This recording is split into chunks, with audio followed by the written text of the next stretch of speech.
judges, believe it or not, the rugby judiciary doesn't make the law.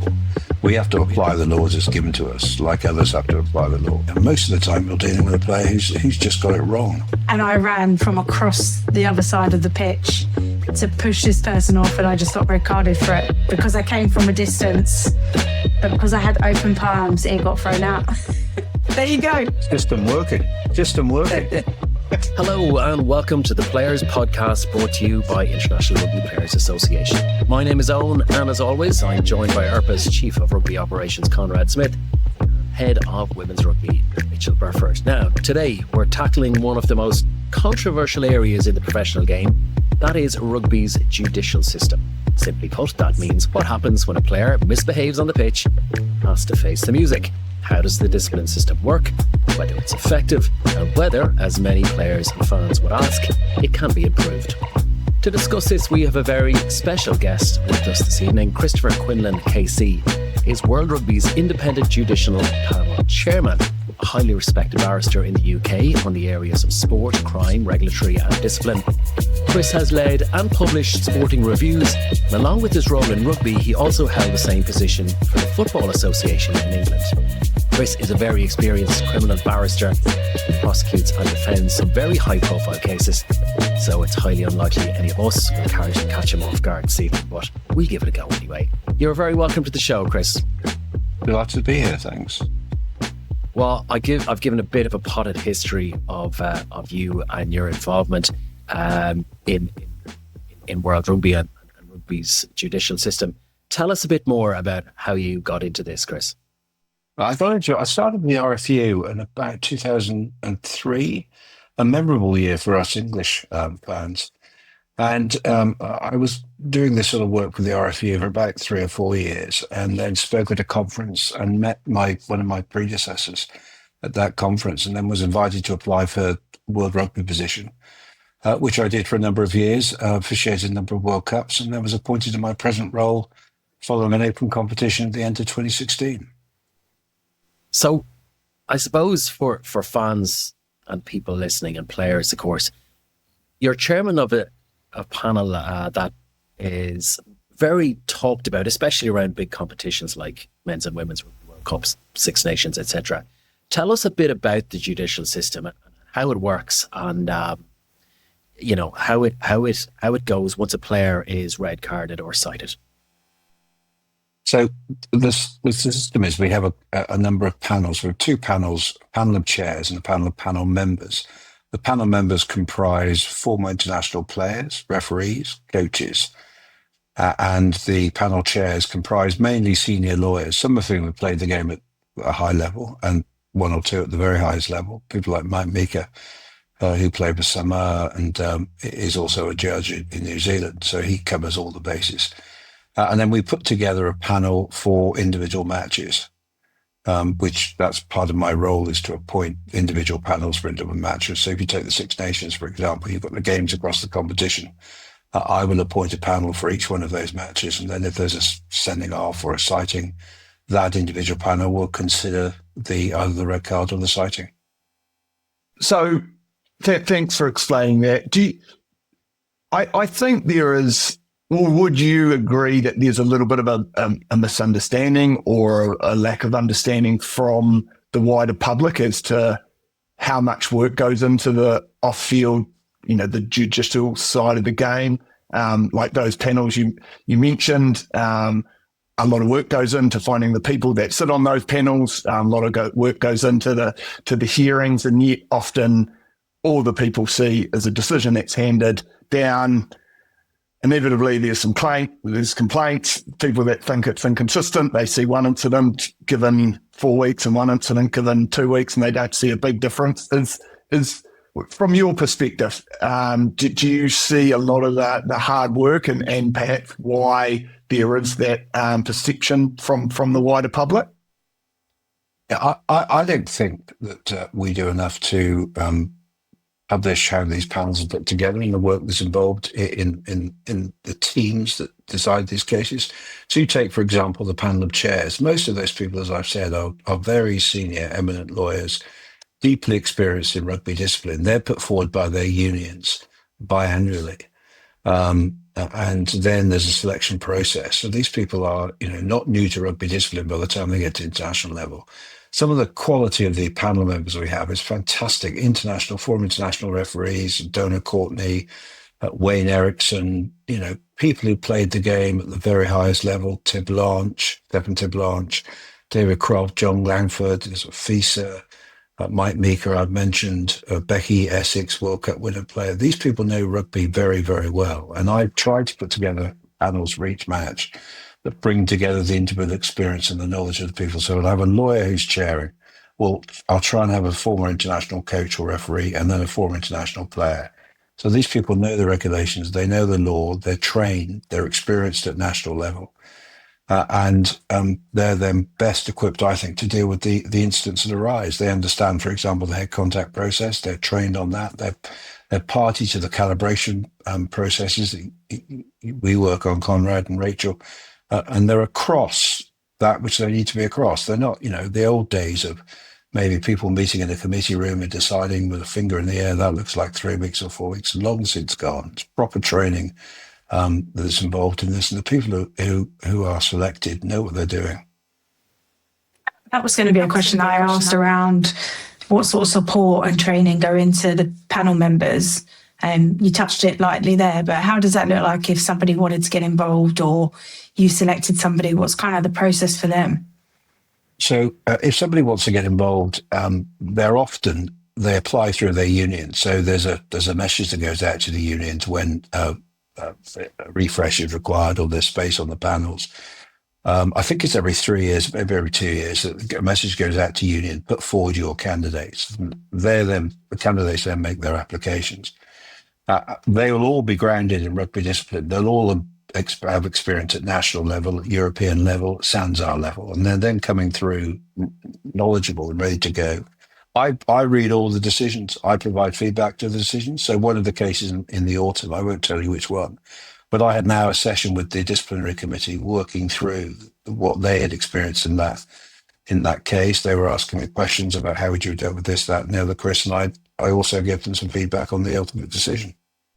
And so how can I know you mentioned your involvement started in 2003, but how did you, obviously you supported rugby. What was before that? How did you sort of, I'm guessing it was a sport you liked watching, otherwise you wouldn't spend so much time watching it now.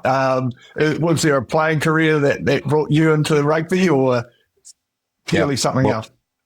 I'm not going to be drawn on my playing career, Conrad, and the president of 2 international players. And nor am I one of these lawyers who says, well, I played the game once and I was really good. I mean, the fact is I was a distinctly average player who played in the front row with no conspicuous success at all, Conrad. And but I love the game. I love watching my home club, Bristol. I watch my son play. My daughter's just started touch rugby. And I loved it. And I was doing a bit of sports discipline work, and a friend of mine suggested I contact the RFU, and I got involved in that way. So I started sitting as a wing member, if you like, a panel member of the RFU, then began to chair hearings because I'm a lawyer. And it came from there, really. I did other sports disciplinary work as well. So it was, it's all sort of supported that general knowledge and love of the game.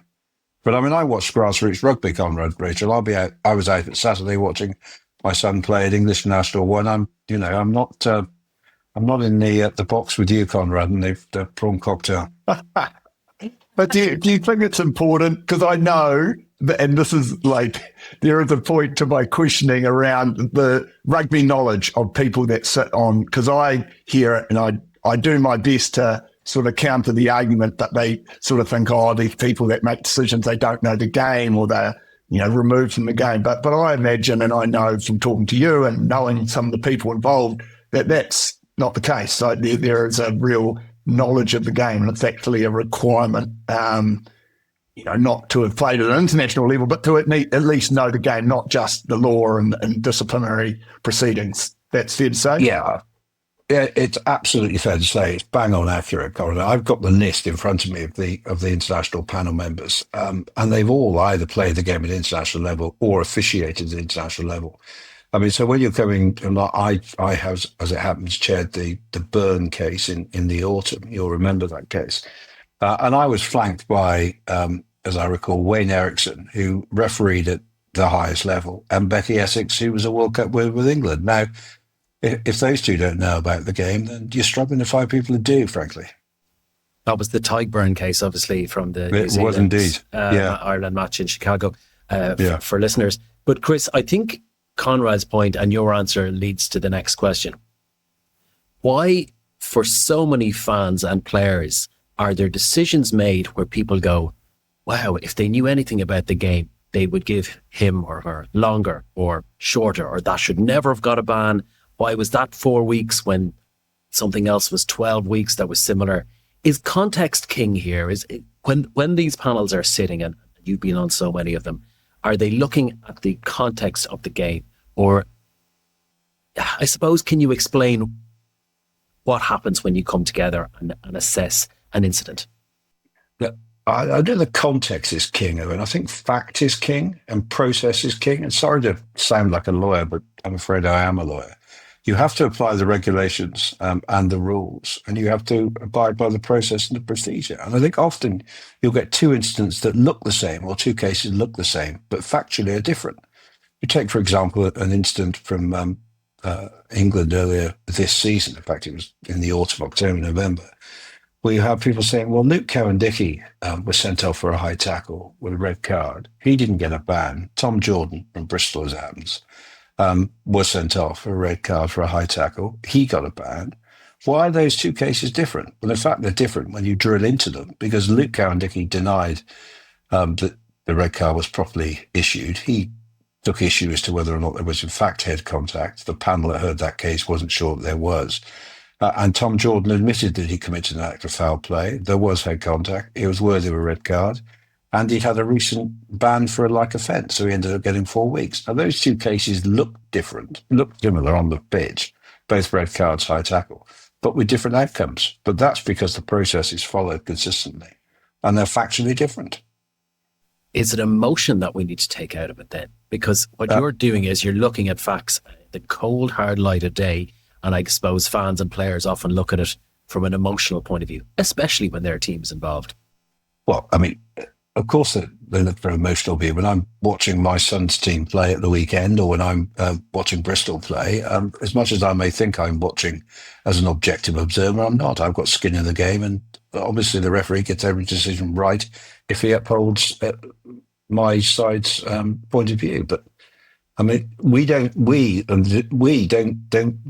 it on the basis of emotion. We can't take emotion. I mean, when I'm directing a jury in English criminal trial, not to have regard to emotion because it's an extraneous, irrelevant factor. That's the same when we're sitting in our capacity as rugby judges. But what we don't do is we don't lose sight of the context of the game. You have to have rugby intelligence and rugby emotion, if you like, as opposed to any other type of emotion. So like the Byrne case, for example, you've got to understand what's going on there, the New Zealand 10 is running a dummy line. He's not expecting the ball. He suddenly gets the ball, and then there's a collision. You've got to understand that. So you've got to have rugby intelligence, to be like, rather than rugby emotion.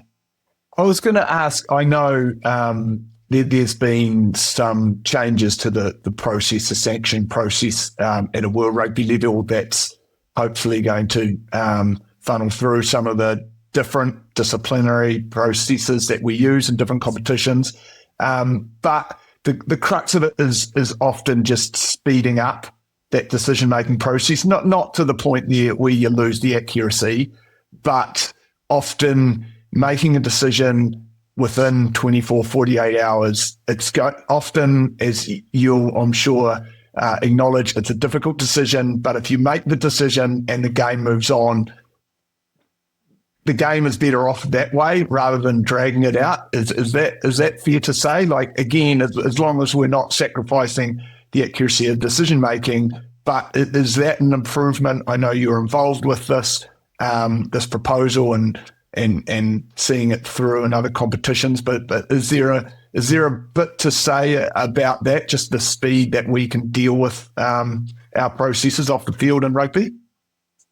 I think there is. I mean, at the moment, the traditional, if you like, model is, say, a game on a Saturday. Then you get the disciplinary hearing on the Tuesday, possibly the Wednesday. I think we can do better, and I think we can expedite that And I'm a great fan of the process in the Southern Hemisphere, where you have the foul play review committee that sits very quickly after the weekend of matches and makes proposed sanctions or reaches decisions on proposed sanctions very quickly indeed. I think we can do better. I think the expedited system that World Rugby is trialling at the moment achieves that with a meeting of a foul play review committee within 24, at the most 48 hours after matches. So you're getting decisions Sunday night, Monday morning after a Saturday game. And I think that's much better. I mean, players want to know, don't they? Players, the squads, the coaches, the public wants to know what's happening to this.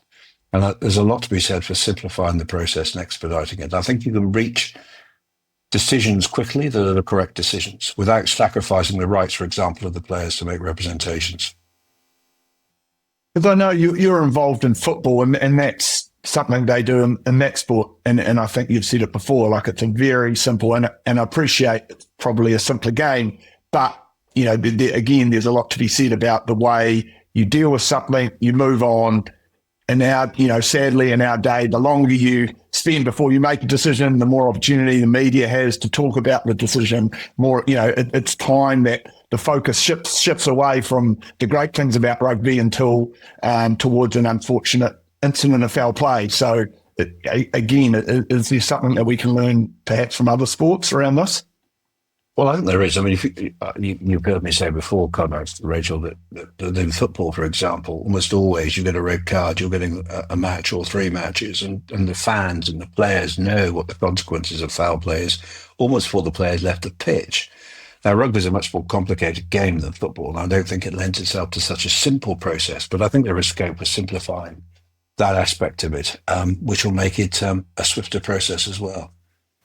If you could start over again and start this process again, what kind of things do you think would be additive and useful from a player perspective, a safety perspective, but also the fans, as we've talked about, not understanding some of the processes? Is there anything in your mind that we could, maybe if we could start again, that we would look into how we run the whole disciplinary process? Well, you know, to be at the risk of repeating myself, I do think that there is scope for simplifying the process, rather like in the form of the World Rugby's expedited trial, which has been running now for 12 months, a little over 12 months actually, and will hopefully continue. And I think the sanctions as well, there's scope for simplifying that part of the process. I mean, I think there's a danger sometimes that the rugby hearings are turned into mini state trials when they needn't be. I mean, essentially you're dealing with a rugby player who's made a mistake. It's gone slightly too high, for example, at a high tackle. There are cases of egregious foul play, but there aren't many at the highest level of the game. Some, but not many. And most of the time you're dealing with a player who's just got it wrong. And I wonder whether we can improve how we deal with those players who've just made mistakes to make it simpler and to bring the public in so the public understands the process that's happening and why sanctions are as they are. I mean, the head contact process, for example, is a good illustration of how you can inform the public of decision-making process in a clear way, so the public understands, almost so the public can predict the outcome of a foul play. I mean, if you're watching at grassroots level, you're watching international level, the informed spectator knows if there's a high tackle, and after they've gone over the fact of the head contact, they're saying, you can hear them at matches, can't you, say, well, that's foul play, that's a high level of danger, oh, there's mitigation there. I mean, who spoke of mitigation apart from boring criminal lawyers before the head contact process? None of us. Well, I did, but I'm a boring criminal lawyer. And Chris, I suppose that brings us on to entry points then. Is there almost any point having, and because every head contact seems to be 3 weeks, 6 and then 3 weeks mitigation. I also want to know a bit about mitigation. If I turn up in a nice suit, do I get another week off? Or it sometimes feels like, look, and I'm not attacking the system, but it seems like there's a bit of a copy and paste applied to some of these cases. If you turn up in a nice suit, Owen, I'll consider giving you a discount. If you turn up in a T-shirt, mate, if you turn up in a T-shirt, do a hearing before me, I consider that to be an aggravating feature. Fair enough. Now I know. At least I've got a collar. Now everybody else knows. Yeah. No, I think to answer your question, I mean, we have to. So the judges, believe it or not, the rugby judiciary doesn't make the law. We have to apply the laws as given to us, like others have to apply the law. And Regulation 17 is the provision that we have to apply. And in that, it mandates particular factors which are relevant to be considered when you're considering mitigation. And one of them is conduct of the hearing, whether you admit the foul play, whether you've a clean record, and so on and so forth. So those things are mandated for consideration. And just to the entry points then, look, and this is probably something people can look up, even though it's quite a dense book to read, but is when you sit with the panel, is it fairly evident fairly quickly where the entry point is, whether it's low, medium or high? Let me tell you, the philosophy behind the entry points is low, mid, high, as everyone knows. And the philosophy is that allows flexibility. It provides for a system, if you like, or an approach. So if you're in head contact, then foul play with head contact, you're looking at one of those entry points, okay? Now, we are mandated that every head contact foul play must, as a minimum, be a midpoint entry, okay? That way you're getting 3 weeks, because the mid-entry point is 6 weeks for a high tackle with head contact. You can go to high end. That's rarely done, frankly, because most of these tackles, Owen, are reckless high tackles. In other words, the player has made a mistake. They've gone too high. There's been head contact, and they get the red card or they get cited. Then the mandated minimum entry point is mid-range. Very rarely do panels go above it. And they can't go below it. That's why you're then getting 6 points as a starting point. Then players admit the foul play, they're getting discounts. So they're getting about 3 or 4 weeks, and then they get a week off with the coaching intervention. If we were, just to step back, like from this, the actual sanction that's handed down, and to look at this off-field process, and taking into account the things you said earlier, the level of expertise we have on these panels now, it's something that I often think about, that when we ask a referee to adjudicate a decision on the game, that's really complicated. That's tough. And you guys, obviously, when you go to the off-field process, you have the luxury of a bit more time, as it should be, and you have however many on the panel, and you have expertise, and you can discuss incidents, and then you reach what we hope, and which I largely agree with, a good number of good decisions that are made. Do you feel for a referee that has to make that right, in the heat of the moment? And I often feel, in rugby at least, that we put a lot of pressure on our referees to get everything right, particularly with all the dynamics involved that we know come with rugby foul play incidents. Do you, I don't know, do you have a real sympathy for referees when you then, reassess and look at the decisions that they have to make? I think being a match official at any level of the game is extraordinarily difficult.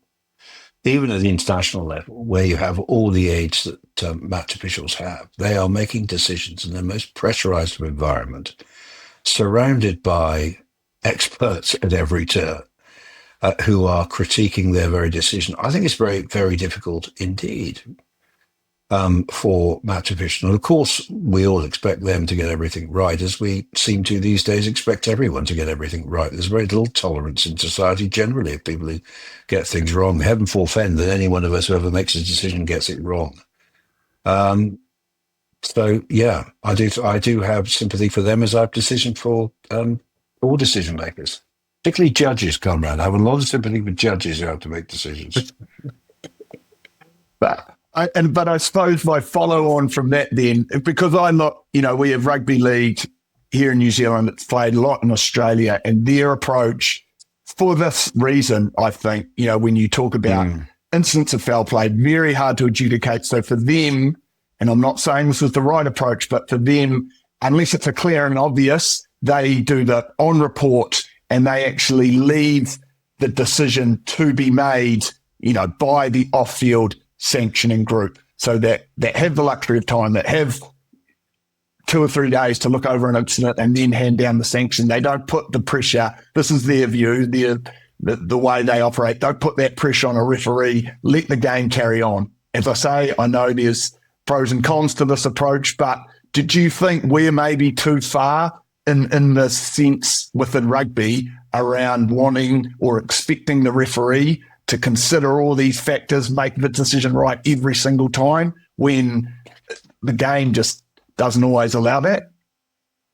Well, I don't know. I think that's probably a question for match officials who are much better placed than me to make a decision about that. But I think the bunker system has been a really good innovation, don't you? Because it takes away the immediacy of having to make a decision and enables experts. I mean, I was about to say with the luxury of time, but I'm not sure that 8 minutes is a luxury of time, but it's better than having to make it within a minute or so on the pitch. But at least it gives them an opportunity, as it were, away from the eyes of the thousands or millions who are watching, just to consider different angles and to have a bit of time just to collect their thoughts. I think the bunker system has been a good innovation. I've got a question that's not necessarily related directly to the disciplinary process, but on most of our podcasts, we talk about kind of like what opinions of the game is and where it is in terms of what the spectacle's like, what we think of the product on the field. Because obviously you get a lot of the bad cases in front of you. You're seeing those high level of foul plays. Like, from your personal opinion, just, how do you see the game at the moment? Do you see it in a real positive light, or do you think that we do have some big issues that we're not addressing? Or we're just interested to get your view on that. Well, my personal view is, I just think the game is a fantastic spectacle at the moment, don't you? I mean, look at the Six Nations. Look at that last Saturday of the Six Nations. It's just wonderful, utterly compelling rugby, as that championship was. And look at the World Cup last year. I went to the World Cup final, Rachel, with my daughter at Twickenham last year. Allianz Stadium last September. It was a magical occasion, actually. Really, really wonderful occasion. And that's really where rugby's at, isn't it? I mean, there are always things that can be improved in any sport or in many things, but I think it's a fantastic spectacle. And whether I'm at a game at Saturday at grassroots level or at Twickenham with my daughter watching the World Cup final, it is a fantastic sport to be involved in and to watch. And I'm real privileged, actually, to do what I do. Not only do I get to meet you guys, but I get to go to the matches. I get to be involved in the game. I get to, without wishing to sound overly pompous, to give something back. It's a fantastic privilege. So you still enjoy the games when an incident foul play? What's your reaction? No. Because I'm like that. I'm far more. But I think through my involvement with referees and calibration groups, I see incidents of foul play and my heart drops. I start thinking, what's going to happen? And I imagine for you it would be even worse. Oh, I'm the same at International Weekend, Conrad, Rachael. My phone is buzzing. I was with the Owen Farrell incident a few seasons ago. I was very tempted to throw my phone in a river because everyone's got an opinion and they're only too happy to share it with you. But I'm a complete rugby nerd, so I was watching Bristol play Leicester Tigers yesterday, and there was a head contact, and the play stopped, and I'm immediately reciting the process because it was a Bristol player who went high, looked to me to be possibly an accident, but no more than a penalty. And that's in fact what Luke Pearce decided, happily. So we didn't lose a player. Chris, one question I do have, and I think it's great that you're on the podcast because I do think we need to educate the public more about this system. I don't know if you agree with that, but my question is, and I remember from my media days, there was always calls for cameras to be allowed in courtrooms. But even in rugby, should these hearings be a bit more transparent? Or do you think we will just stay the way it is? I'm thinking could we get things published in full, more even live streamed, or a bit more transparency into the process? Is that possible? Speaking personally, and I'm a fan of transparency. I'm a fan of written decisions, full written decisions being published. So I think, not least because I think the public's entitled to know, but it's also the process by which we, the decision makers, explain our decisions. So if you're not prepared to stand by your decisions, you shouldn't be making them, frankly. So I think they should be, at all levels, published. The RFU published theirs, European Rugby, Six Nations, World Rugby. And I'm a big fan of that. For the transparency point of view, if people want to read them, they'll see what the decision is, how it was reached, why it was reached, and that's the purpose of the decision. Whether you let cameras in, Owen, I think is a big step, and there are issues with that, aren't there? I mean, you've got to think about the unintended consequences. Of course, the public can see what's going on, but then I put myself in the position of players or witnesses who are having to give accounts. Are they going to want to be doing it when it's being live streamed? I don't know. I think there's a few issues around there that one would have to think very carefully about. Yeah, I mean, I don't think it's something that people are going to jump for, and cameras in courtrooms, in regular courtrooms, are still a long way off, certainly in this country. But it is something that I think is worth the discussion anyway, from the transparency point of view, because I think that's a crucial part of the education system that we're talking about here. Yeah, and I think with the expedited process that's being trialled, I think in fact, it will result in fewer hearings because there'll be more decisions made expeditiously on paper rather than the sort of full-blown hearings that we have now. And I've already said my own view is that we need to be a bit careful about how we deal with these cases, because we're dealing so often with reckless conduct, mistakes made by players. And do you need a full-blown state trial? I don't think you do. You need to give the players the opportunity to make their case, and that has to be permitted. And of course, the system has to be fair.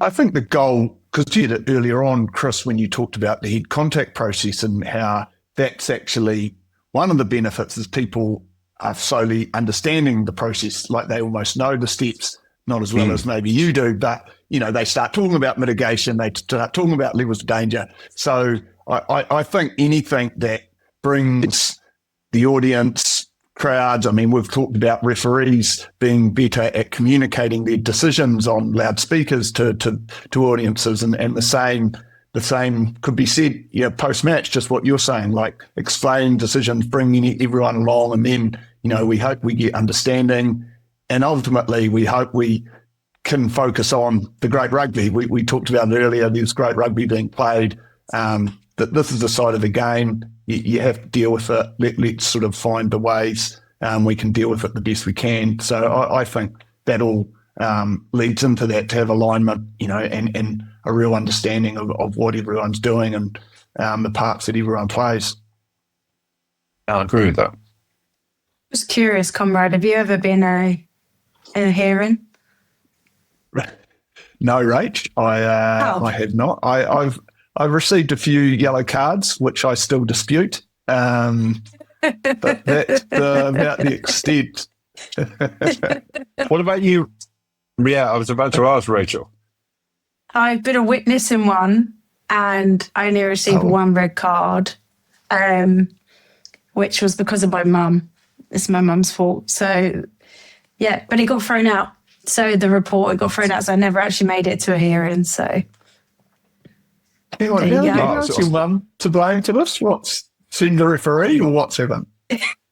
No, she was the player, and somebody was on top of her, and I ran from across the other side of the pitch to push this person off, and I just got red carded for it because I came from a distance, but because I had open palms, it got thrown out. There you go. System working. Yeah, that was some time ago as well.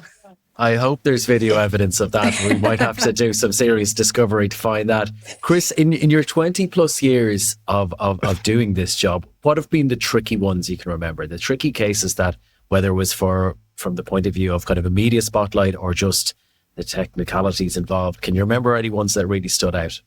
I remember I was on duty for the Rugby World Cup 2011 semi-final between Wales and France. And Sam Warburton got his red card very early in that match. I can't now remember how long into the match, but I remember that, sitting there thinking for the rest of the match in the stadium. It was Eden Park, wasn't it? Sitting there thinking, right, it was a tip tackle. And you'll remember the 2011 World Cup, Conrad, for a number of reasons. I suspect because of the number of tip tackles will be uppermost in your mind. But there were a lot of them at that time, a lot of tip tackles, and I dealt with, I think, 4 or 5 of them. Sam Warburton was one. I remember thinking, my word, I'm really going to face a prospect home to deal with this. And we all know that at that time, people were getting, weren't they, players were getting 3-4 weeks. There weren't many people who were committing tip tackles and not having the red cards upheld. And I do remember thinking, I'm going to be faced with a dreadful prospect of rubbing one of the stars of that tournament out for the final. And as it happened, as we know, France squeaked by, and then I can't quite remember what happened in the final, Conrad. But anyway, then Sam came before us. He admitted a foul play and spoke as well as he continues to speak on rugby and on discipline, and got his suspension. But that was tricky, because I faced the prospect of removing him from a World Cup final.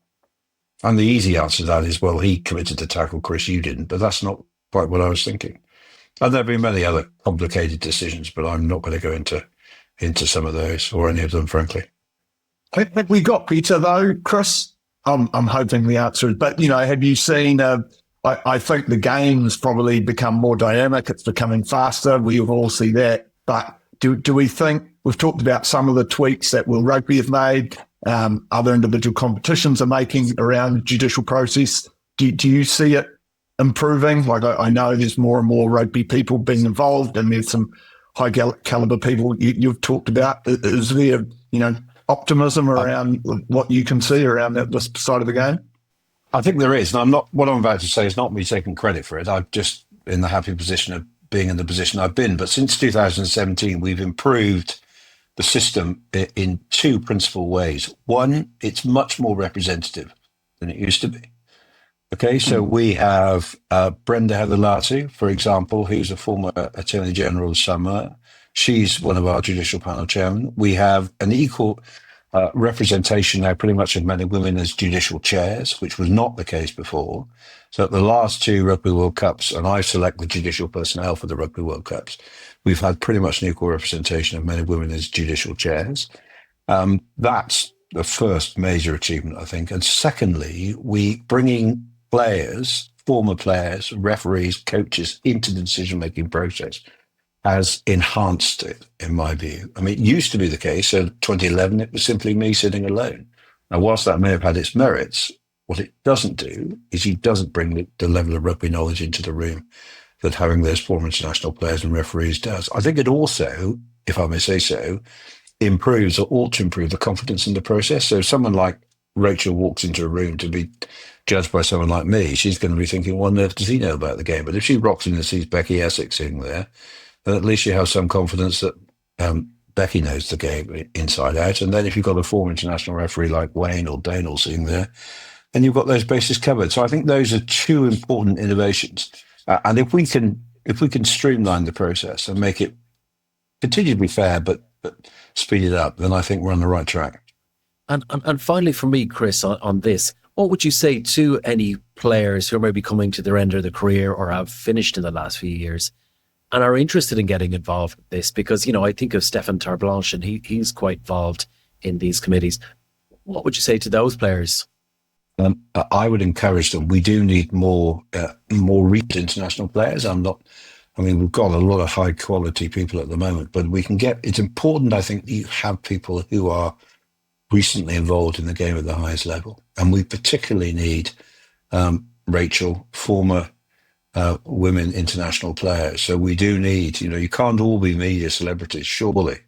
There must be some scope for us to come to our side and help us get the right answers. Or you can do both.